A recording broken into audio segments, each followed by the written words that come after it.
So I woke up this morning and I'm scrolling through the feed on my phone and I run into this article entitled Potential Nissa Planeswalker Leak for Zendikar Rising. I'm like, no way. So I click on this thing and here is what I get. Hey everybody, it's Dave here from Dragonhill Games and let's talk about this. The article's over on MTGArenazone. Actually a really cool resource. If you haven't checked it out and you play Arena, there's a lot of great sort of metagame decks and all that stuff on here. It's a great actual resource. And I'll put the link for this article in the description of this video, so you can just go ahead and check that out yourself. Now they're sourcing a post from Reddit, which interestingly enough was actually pulled from Reddit. So I'm not sure exactly when this happened. This has been on there for less than a day or so, but Reddit decided to pull this post. Anyway, the Reddit actual post reads, potential Nissa leak for Zendikar Rising. Spoilers. I can't guarantee this will be the final card cut, but the source has been on point in the past. So we're going to be getting, or at least this source believes we'll be getting, a Golgari Nissa. Her CMC is going to be 2 and a black and a green. And she has a static ability that has a landfall. So whenever a land comes into play under your control, you're going to put a loyalty counter on this Nissa. That's actually really cool. It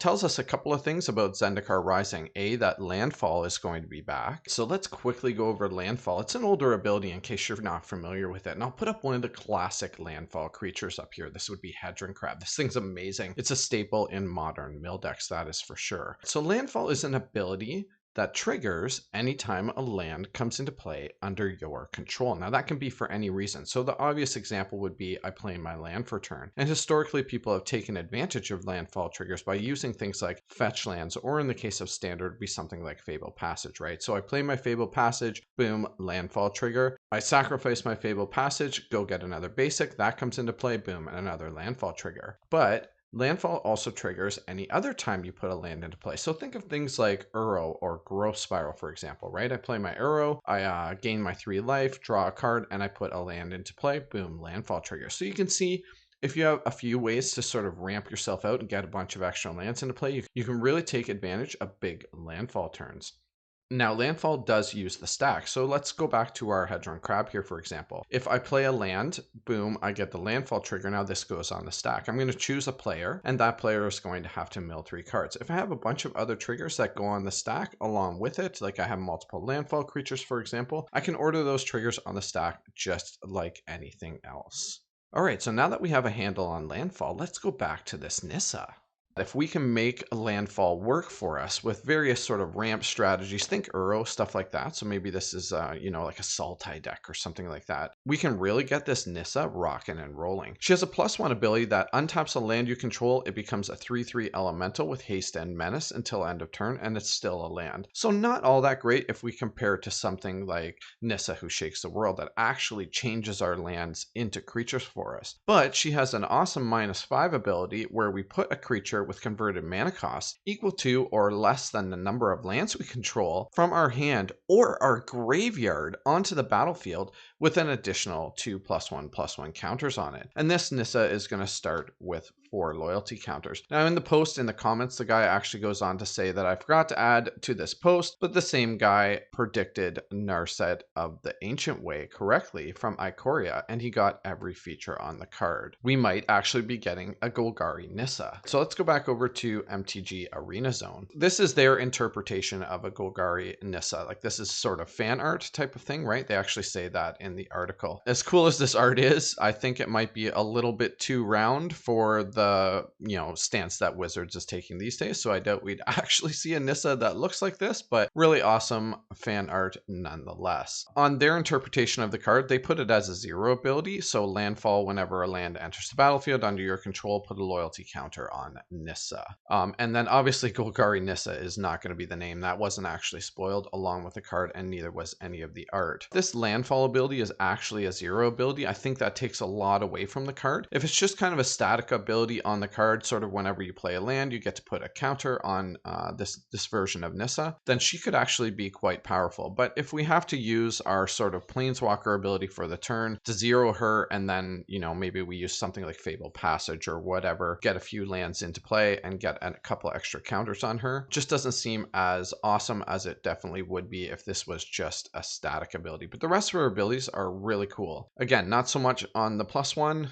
Nissa Who Shakes the World is obviously better, but the -5 ability, being able to put a card from our hand or our graveyard directly into play, is just an awesome ability. And it's not too busted, at least I don't feel like it is. I mean, it's not like we pay 5 and we can put an Emrakul into play or something silly.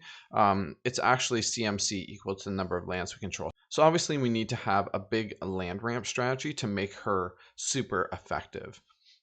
Alright, so as always with these Let's Talk videos, I want to know what you have to think. What do you guys think of this Golgari Nissa? What do you think of getting spoilers so far ahead of time? I mean, we're still, what, 3 months out? So we got July, the rest of July, August, September, sort of late September, maybe early October. We're going to be getting, I'm not sure if the date's finalized on that one yet. We'll be getting Zendikar Rising. In the meantime, we still have to get Jumpstart and Double Masters, obviously. So we got a lot of stuff still coming at us before we're actually going to be getting to Zendikar. So what do you think of all these spoilers coming out ahead of time like this? It's funny, I actually had a guy in my store and we were kind of talking about this, not this specifically, but just sort of spoilers in general, and he was actually saying, and I totally agree with him, wouldn't it be awesome if Wizards just dropped a set on us, or was able to keep a set that maybe we knew was coming, like Zendikar for example, quiet until the set was actually released? Wouldn't that make box opening videos just amazing, right? I mean, we don't know what's in the set, and every pack is like a surprise. That would be really cool, and it would harken back to sort of the original way that you know, Magic was intended to be, a whole bunch of excitement around a set when it first drops, right? So I mean, yes, we do have all this build up and excitement, but by the time we get the set, I mean, we already know all of the cards, and I get why they do that. I mean, spoilers and leaks like this here were happening sort of on a regular basis. We were getting all these sort of Chinese and other foreign sort of language spoilers coming from people stealing them from the printers, and they were just getting out there on the internet. So I think Wizards decided to take the proactive approach where it was like, okay, well, I guess if we just spoil everything, then we're sort of in control. We control the narrative, right? That's sort of the approach they've taken. But as players and collectors, it's kind of taken a little bit of the fun and excitement out of the game, at least for me. And again, these are what these Let's Talk videos are about. I want to know what you have to think about all this. Do you like seeing these spoilers months ahead of time? This is obviously a leak, and there's a difference between a leak and spoiler, right? But do you like seeing spoilers so far ahead of time? Do you like knowing the whole set before it's even dropped? Before you have a chance to even buy the product? I mean, I guess as consumers, it gives us, the more information is always a good thing, right? Information is power, right? So if we know a set is really awesome and there's a lot of hype around it, there's a bunch of cards you're going to want, then I guess you'll rush out and buy yourself a booster box where maybe you wouldn't have if you didn't know what was in there. On the other side of things, if the sets just doesn't really appeal to you, then you may have no interest in either buying any of the sealed product or even maybe drafting the product, like in physical form, as much as we can do that these days, right? Yeah, I mean, I guess that's my kind of take. I would really love to see a set just dropped on us that we have no idea what the hell is going on in the set. I mean, that would be amazing, an amazing pack opening experience. And I guess there was sort of a little bit of that sort of feeling with mystery boosters, although I think most or all of the set was actually released before we actually had the product. But it still felt like there was so many cards in that set that it still felt like opening every pack was going to be a surprise, in the sense that you had, I had no idea there was cards I was opening that I had no idea were even in the set. So to me, that sort of just felt like, you know, a true sort of pack opening experience. Whereas even opening Core Set 2021, great set, awesome cards in there, best core set ever printed, in my opinion. But I know everything that's in the set, so it takes a little bit away for me when I'm flipping through cards. I'm like, oh, there's another Grim Tutor, like my 9th one, right? So anyway, what do you guys think of this Golgari Nissa? I think she's pretty awesome. I think she would definitely get play, and I think she's sort of well balanced at 4 mana. You know, 4 starting loyalty, and this whole idea here of put a creature with CMC equal to the land. So like I said, it's not like we're just dropping Emrakuls on the battlefield. I think she's fairly well balanced. What do you guys think about that? Let's talk about it. All right, I really hope you guys enjoyed this video and these Let's Talk videos. These are some of my favorite videos to make. If you did, go ahead and smash that like button, and definitely leave me a comment in the section below.